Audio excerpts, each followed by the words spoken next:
Good morning, students. Welcome to Baragi Madam Science class.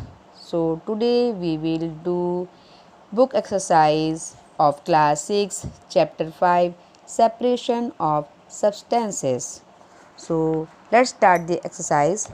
Question 1. Why do we need to separate different components of a mixture? Give two examples.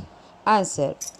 We need to separate different components of a mixture. First, to remove non-useful components. Example, separation of tea leaves from tea. Second, to remove impurities or harmful components. Example, separation of stone from rice.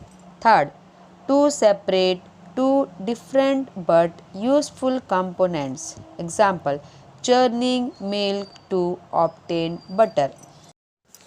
Question number 2. What is winnowing? Where is it used? Answer. Winnowing is a method used to separate heavier and lighter components of a mixture by wind or by blowing air. Example. This method is used by farmers to separate husk from grains. Question number 3. How will you separate husk or dirt particles from a given sample of pulses before cooking? Answer. We will separate husk or dirt particles from a sample of pulses by the process of sedimentation and decantation. When we add water to these pulses, the dust particles go into water and get separated, and the pulses will remain settled at the bottom of the container. Question 4. What is sieving? Where is it used? Answer. Sieving is a process which allows the fine particles to pass through the holes of the sieve, while the bigger impurities remain on the sieve. It is used to separate bran from flour. Question 5. How will you separate sand and water from their mixtures? Answer. We allow the mixture to stand for half an hour. Sand will settle at the bottom of water. Let the water from the top flow into another glass by slightly tilting the glass. In the second glass, water is still muddy.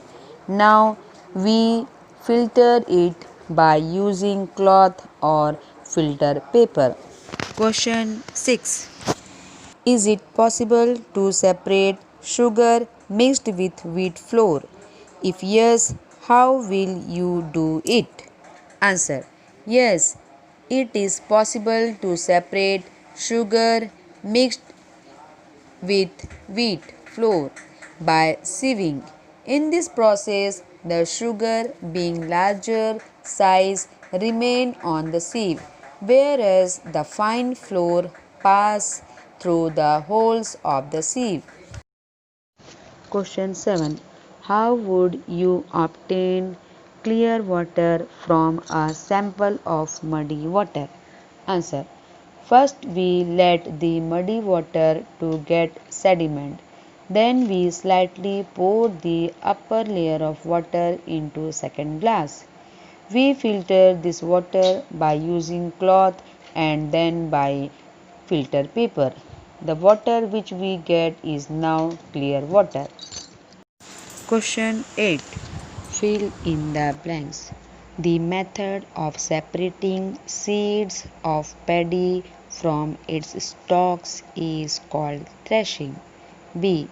When milk cooled after boiling is poured onto a piece of cloth, the cream or malai is left behind on it.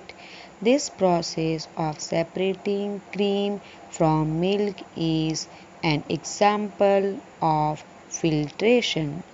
C. Salt is obtained from seawater by the process of evaporation. D. Impurities settled at the bottom when muddy water was kept overnight in a bucket. The clear water was then poured off from the top.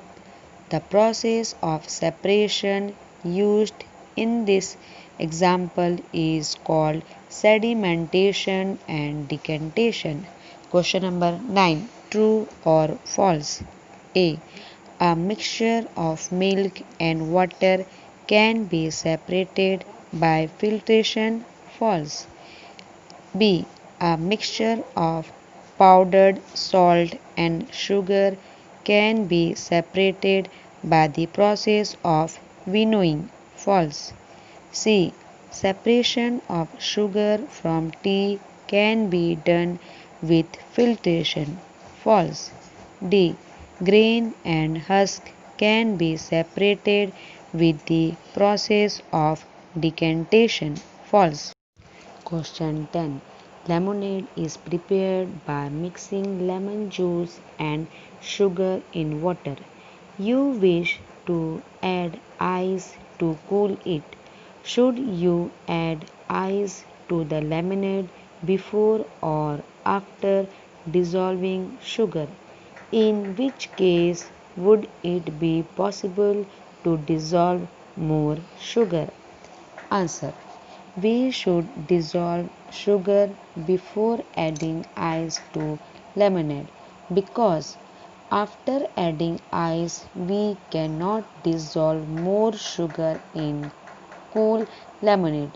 As temperature decreases, the solubility of water also decreases. If this video helped you to write the book exercise of chapter 5, then please like and subscribe my channel. Thank you.